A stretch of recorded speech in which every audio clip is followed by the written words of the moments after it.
Na světě existují miliony lidí, kteří na vlastní kůži zažili chybu v Matrixu a objevili, že žijeme v simulované realitě. Možná si myslíte, že to zní šíleně, ale je mnoho situací a chyb v systému, které to dokazují.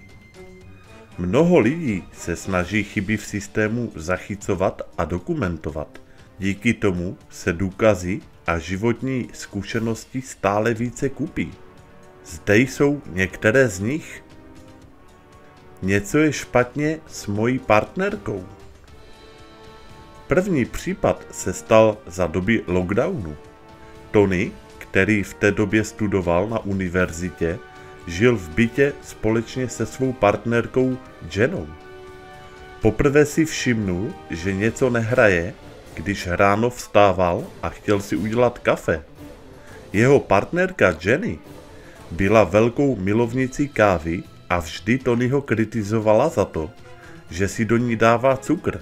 Tvrdila, že oslazením se zničí chuť kávy.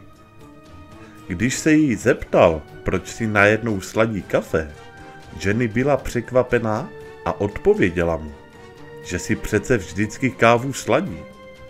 Od té doby se změnilo více jejich návyků a názorů. Tony měl pocit, jako by jeho partnerku někdo přes noc přeprogramoval a udělal z ní úplně jiného člověka.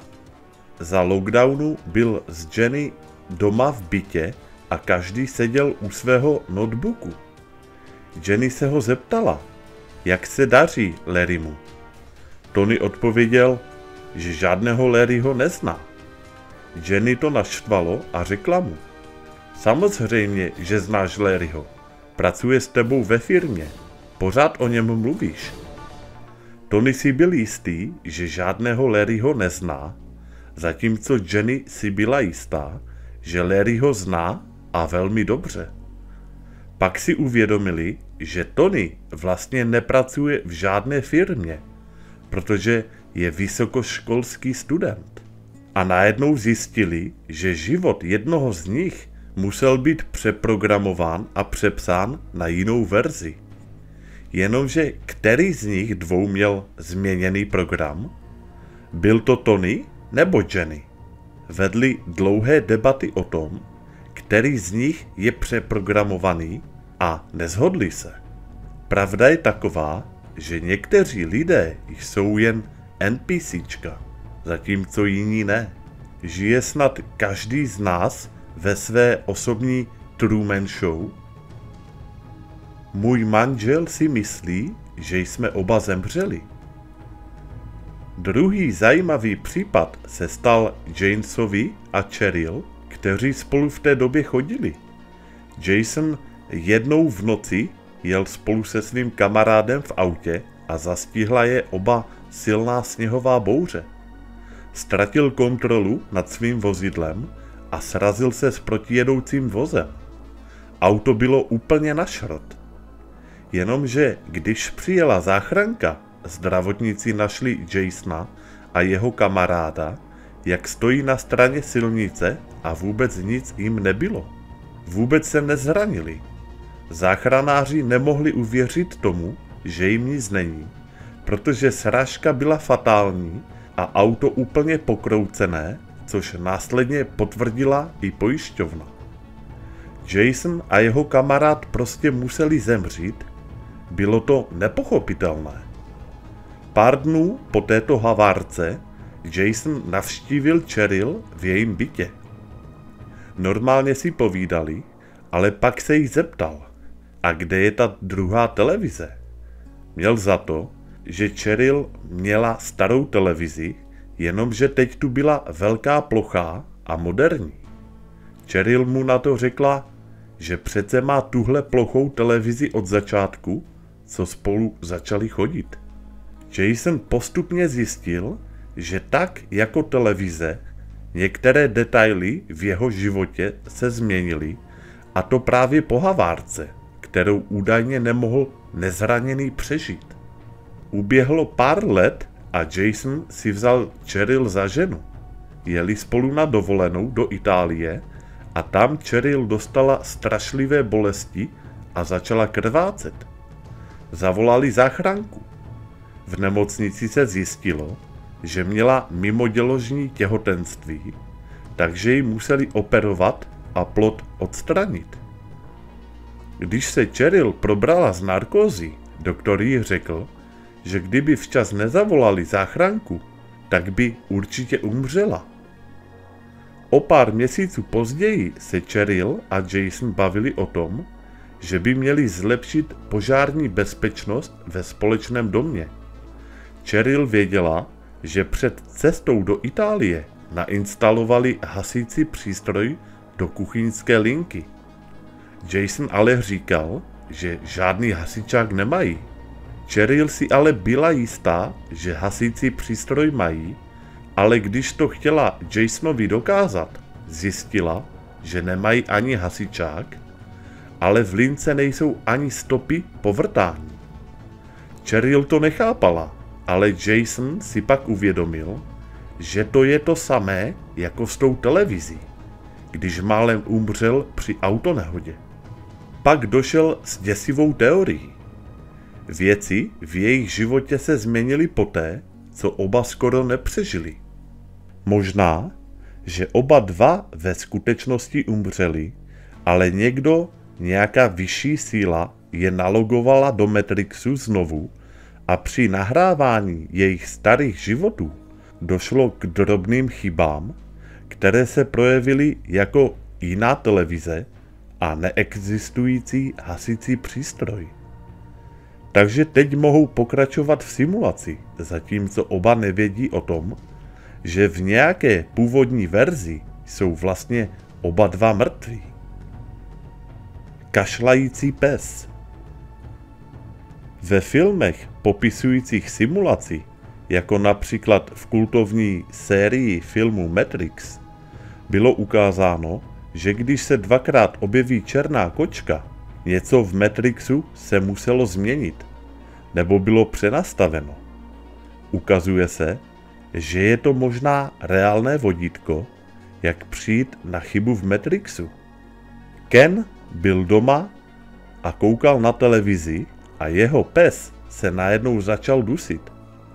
Pomohl mu vykašlat kousek jídla a ujistil se, že je pes v pořádku. Pak se vrátil ke sledování televize. Jeho pes pak šel do pelechu, který byl na druhé straně gauče, mimo Kenovo zorné pole. Mezitím pes usnul a začal slyšitelně chrápat, což bylo normální. Potom ale začal vydávat zvuky, jako by umíral. Bylo to opravdu děsivé. Kena to vyděsilo, takže vstal z gauče a šel zkontrolovat pelech, aby zjistil, co se stalo s jeho psem. Jenomže jakmile to udělal, kašlání přestalo. To, co uviděl, ho šokovalo a nemohl tomu uvěřit. Koukal na prázdný pelech, jeho pes tam nebyl. Zkontroloval dveře, jestli třeba neutekl, ale nikde ho nenašel. Vypadá to, že jeho pes byl vymazán z Matrixu a jeho dusící zvuky možná souvisely s jeho odmazáváním z reality. Jenomže potom přišli domů jeho rodiče a měli jeho psa na vodítku. Řekli, že s ním byli na procházce asi půl hodiny. Jenomže to není možné, protože zmizení se odehrálo právě před chvilkou. Takže se jeho pes rozdvojil, nebo co to bylo to něco, co viděl a co před svým zmizením kašlalo. Moje sestra ví podrobnosti o lidech, které nikdy předtím nepotkala. Pokud jsme v simulaci, která občas vykazuje chyby, je možné, aby to někomu propůjčilo mimořádné schopnosti. Sára měla malou sestřičku Dianu, která měla zvláštní schopnosti. Sára má za to, že je to díky chybě v Matrixu. Chyby se totiž začaly vyskytovat už předtím, než se Diana vůbec narodila. Když byla její máma s Dianou těhotná, začaly věci u nich doma mizet a pak se zase záhadně objevovat na jiných místech.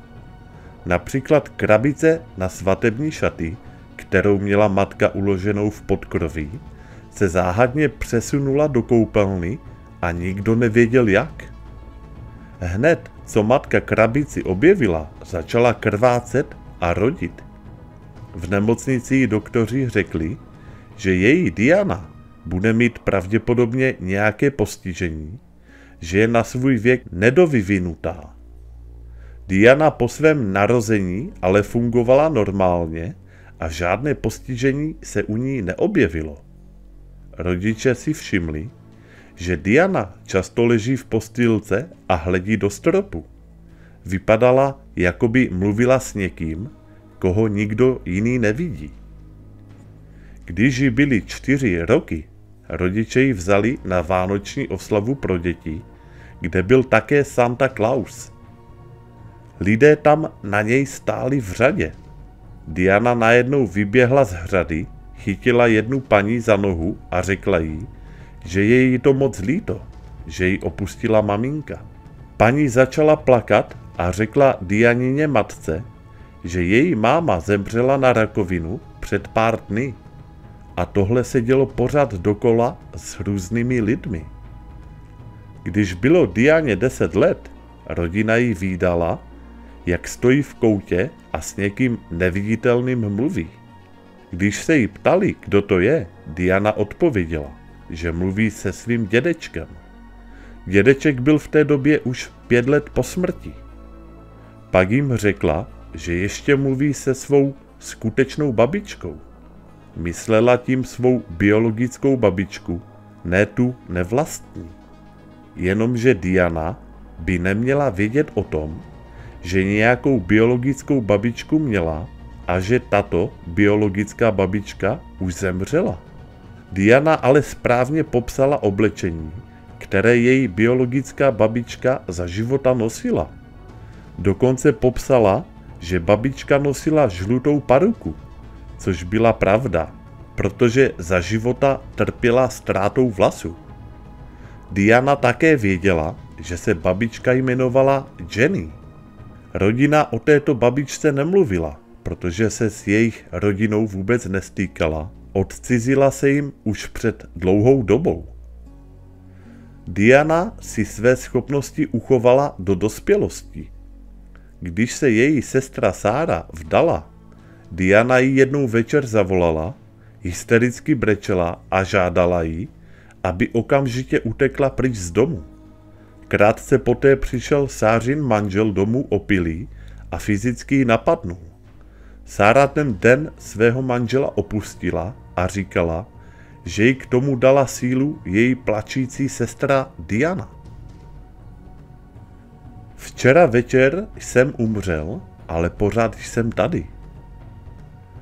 Mnoho lidí věří, že chyby v Matrixu někdo opravuje tak, aby se realita ustálila v podobě, v jaké by měla správně být.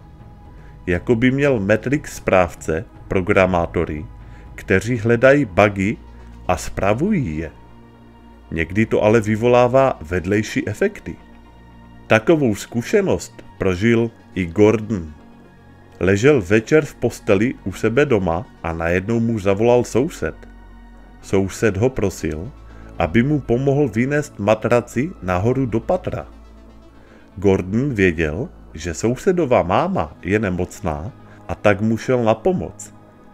U dveří potkal dalšího sousedova kamaráda, který byl kněz. Při vstupu do bytu zjistil, že nebude tahat jenom matraci, že je tam víc nábytku k přesunutí, ale nechtěl je v tom nechat samotné, tak souhlasil, že jim pomůže i s tím nábytkem. Začali přenášet velkou šatní skříň nahoru po schodech. Gordon držel skříň dole, soused s knězem ji tahali nahoru po schodech. Oběma jim ale skříň vyklouzla z rukou a celá masivní skříň padla dolů ze schodů na Gordona. Váha skříně ho vymrštila skrz vchodové dveře ven před dům, kde padl hlavou napřed na betonový chodník. Jenomže pak se probudil u sebe doma v jídelně. Nechápal, co se stalo. Najednou mu zavolala jeho manželka na mobil. Zvedl to, ale ze sluchátka se nepochopitelně ozval soused, který ho požádal o pomoc při přenášení matrace. Ukázalo se, že Gordon se nějak záhadně vrátil 20 minut v čase. Gordon byl ještě zmatený, přislíbil pomoc a za sousedem přišel. Všechno se dělo stejně jako předtím, opět potkal kněze u dveří. Nikdy předtím toho kněze neviděl a nebyl si jistý, že předchozí zkušenost byla reálná. Věděl, že přijde nehoda se skříní. Když mu soused ukázal matraci, Gordon řekl, že mu pomůže, ale tu skříň nosit nebude. Souseda to šokovalo, protože skříní ještě neměl ani nachystanou a nechápal, jak o ní Gordon ví, když mu o tom ještě neřekl. Gordon sousedovi i knězi řekl, že to před 20 minutama zažil a že přesně ví, co by se stalo s tou skříní. Oba dva mu řekli, že se ale zbláznil, ale Gordon popsal detailně, jak to vypadá nahoře v patře, což souseda přesvědčilo, protože věděl, že Gordon nahoře v patře nikdy nebyl. Kněze to moc zaujalo a zeptal se Gordona, jaké je to umřít. Gordon si uvědomoval, že na tom chodníku zemřel, ale pak se vyskytla nějaká chyba a poslala ho zpátky v čase o 20 minut. Asi mu nějaký strážce Matrixu chtěl dát další možnost, aby mohl žít dál. Možná, že něco podobného je i déjà vu. Tak, a to je konec tohoto videa. Já vám děkuji za pozornost, komu se video líbilo, tak díky za like a u dalších videí naslyšenou.